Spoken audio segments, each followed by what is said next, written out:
Hi there, welcome to the Schwowin's Nest. My name is Sandra and I'm so glad you're here.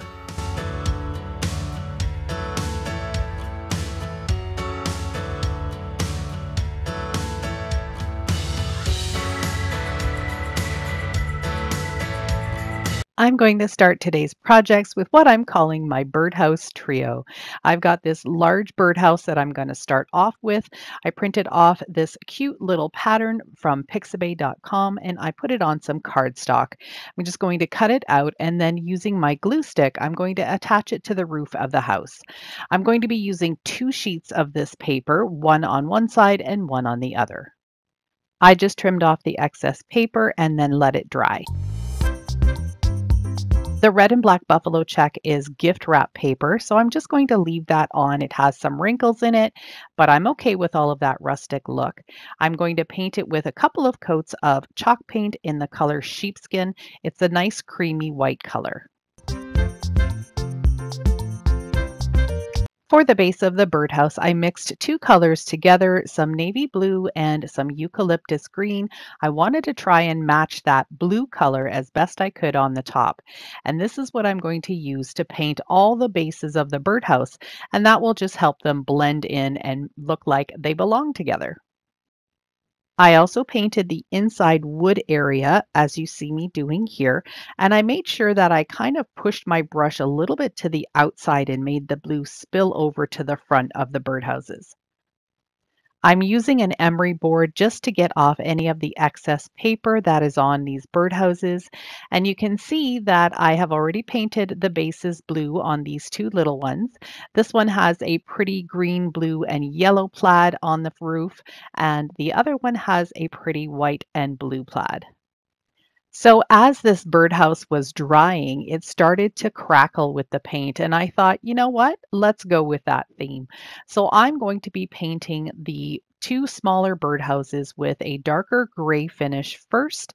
And then I'm going to use a crackle medium that I've had in my stash for years and years and years. I used to do ceramic pots probably 25 years ago, and I used to do a crackle technique on them then, and it's just so funny how things turn around and come back in style.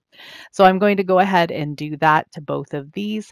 I'm going to paint one of them in a light gray and the other one in white. If you're not sure how a crackle medium works, what you do is paint your base coat, let it dry, then you put on a coat of the crackle medium, and you can do it thin or thick depending on how thick you want the cracks. Then you're going to let that dry completely, and then you're going to add your top coat. And what you want to make sure with your top coat is that you don't go over it too many times. The thicker you put your top coat on, the bigger the cracks you're going to get. I decided to use this old piece of deck board as the base for my birdhouse trio, and I'm just going to use some hot glue to glue all 3 of my birdhouses on there. I'm going to center the large one, and then I'm going to push the 2 smaller ones right up against the sides of the big one, and that's going to make the roofs kind of overlap. I just thought that looked kind of quirky and fun.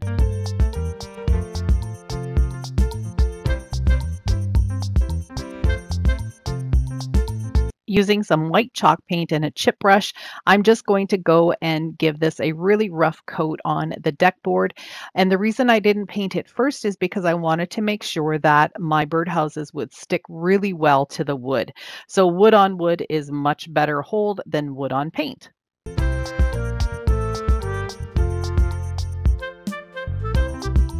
I'm going to decorate the birdhouse with some of these little wood cutout birds that I get from a local dollar store and some solo wood flowers. I really love using solo wood flowers. I'm almost out of them, so I'm going to have to place another order.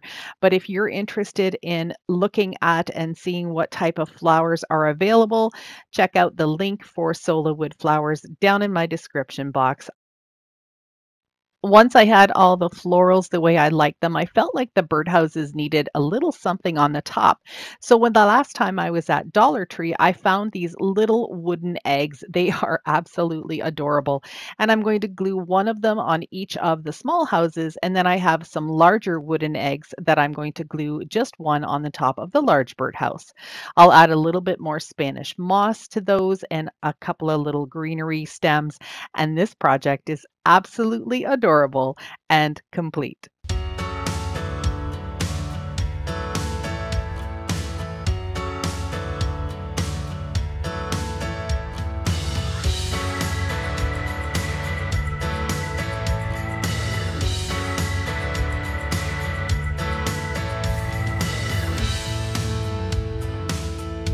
I'd like to give a quick thank you to all of my current subscribers. I really appreciate your support. If you're new to my channel and you like what you see, I'd love it if you could hit that red button too. A couple of weeks ago, I ventured out to the thrift stores again and I found a couple of sweet watering cans. They're so cute, but the colors just aren't my style. The first thing I always do is spray with matte clear finish by Rust-Oleum, and that just takes away some of the shine and helps my chalk paint stick better.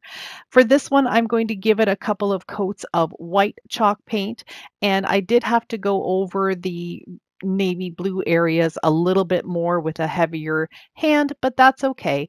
If you don't like the brush strokes on your projects, you can definitely just take them outside and give them a couple of coats of spray paint. This is the second little watering can. It has some strawberries on the front and just some greenery in the back. And all of those raised edges are going to look absolutely amazing once you start to distress these pieces.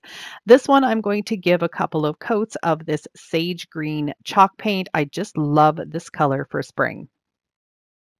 I decided to distress this green one with a little bit of white paint. I don't have a lot of paint on my brush and I'm using a very light touch, but look at how the details pop from all of those raised surfaces on this watering can. I really love that detail on the top and the chalk paint just brings it out beautifully.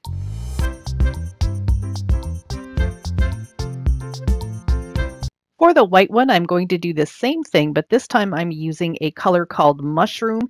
It's one of my favorite paints, sort of like a crockery color.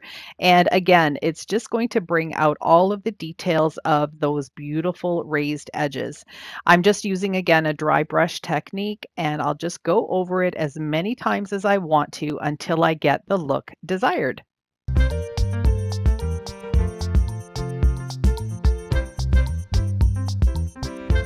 I love raising things up to make them look a little bit more expensive and high end.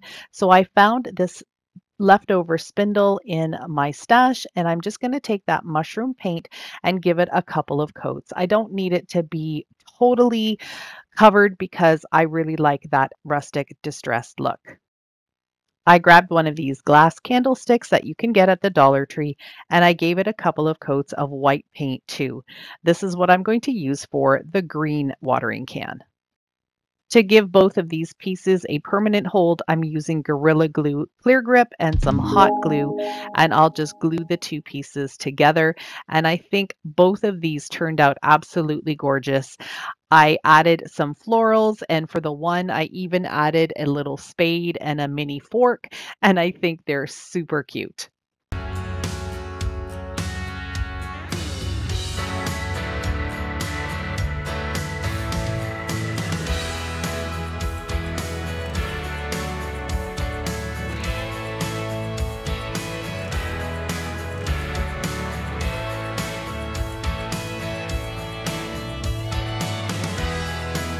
For these next few projects, I'm going to be working with fabric, some flour sack kitchen towels, a pillow cover, and what I'm going to be doing is working with something new called Sublimation HTV vinyl, which is a clear vinyl.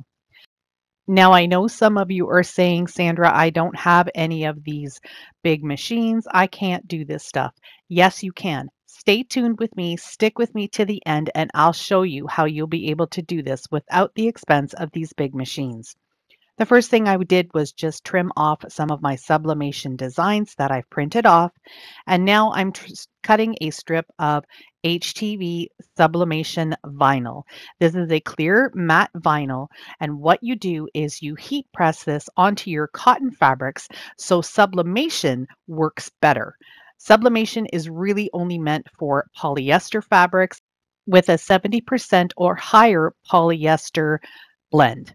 So these are the papers I'm going to be using. I've printed them off on my sublimation paper and trimmed them. Now I'm going to just trim off the sublimation vinyl to make sure that everything is going to fit properly. I am going to be working with this first project with my big heat press, and then I'll switch to something different so you can do it too. I'm going to add the HTV vinyl to where I want it to be, and then I'll just press the button and let the heat press do its thing. I've set it to about 390 degrees, and I only need to press this heat transfer matte vinyl for about 10 seconds. It's a little bit different than your regular heat transfer vinyls. Once that's had a chance to cool, I'm going to very slowly peel it off, and you can almost see a little bit of the vinyl there, but you're definitely going to be able to feel the texture. It's created a really nice barrier between the fabric and then our next step. Now I have my strips of sublimation design on my HTV vinyl, and I've got it face down. I'm going to very carefully put it into the machine and then put it for about 45 to 60 seconds. That's about how long you need the sublimation to go. But on the HTV vinyl, sometimes you can get away with maybe 30 to 40 seconds. Once you've done the whole strip, wait for it to cool and look at how that beautiful image has transferred from the paper onto the HTV clear vinyl and has created a beautiful pattern on this flour sack cloth that is 100% cotton. I'm so excited. Okay, so here's the steps for you at home who don't have all the big machines. Step number one, you're just going to need some type of heating element. And I have a mini heat press. These are not that expensive, but you can definitely use your iron for sublimation. You just need to make sure that your iron can get up to 380 degrees Fahrenheit. And when you're pressing your item, you don't use the steam function. The first thing you're going to do is just iron your area where you're going to be putting your design, just to get rid of any of the moisture, and of course press it to make it nice and smooth. Next, you're going to take your sublimation design, and if there's any text on your sublimation design, it's going to be printed out backwards. Now, where are you going to get your sublimation design? Well, hang on to the end and I'll tell you where you'll be able to get those. You're going to cut it out and just try and go as close to the edge of your design as you can, but it doesn't have to be 100% exact. Next, you're going to use your design as a template on the piece of HTV clear vinyl, and you'll cut out the same shape.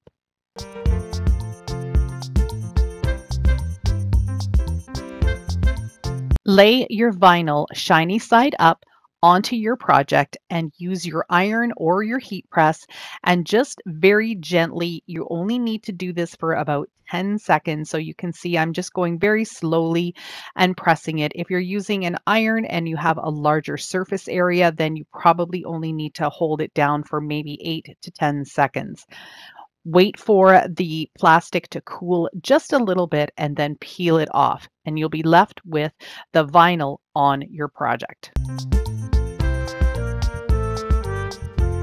Next, you're going to lay your project design face down and cover it with some parchment paper or some Teflon paper like I have. Ideally, you should be using some Teflon tape to tape it down so it doesn't move around. With this being a smaller piece, I was able to just hang onto it with my other fingers and make sure that it didn't move. But if you're afraid of it kind of squeaking and moving a little bit, you'll get a blurry image. Make sure you just use some tape. I've also used masking tape, which works pretty good in a pinch. You'll have your heat press or your iron at about 380 degrees, and you want to give this project probably a good 15 to 20 seconds on each area to make sure that the ink has a good chance to transfer. What I usually do is peek up a little corner like I just did to see if the ink has transferred. It sure did. I let it cool for a couple of seconds and then pull it off. And I've got a beautiful design on a cotton towel. These are some other designs that I've created and used the HTV vinyl on the two flower sack cloths, but the pillow cover is actually 100% polyester, so I didn't need to use any of the HTV vinyl on that. So here's what you've been waiting for. I am going to have sublimation HTV vinyl kits available on my Etsy shop. I'm going to have some of these designs that are so adorable. You'll get your design on sublimation paper, you'll get the HTV clear vinyl, and you'll get a set of instructions to tell you how to do it. Best of all, these kits will be offered with free shipping.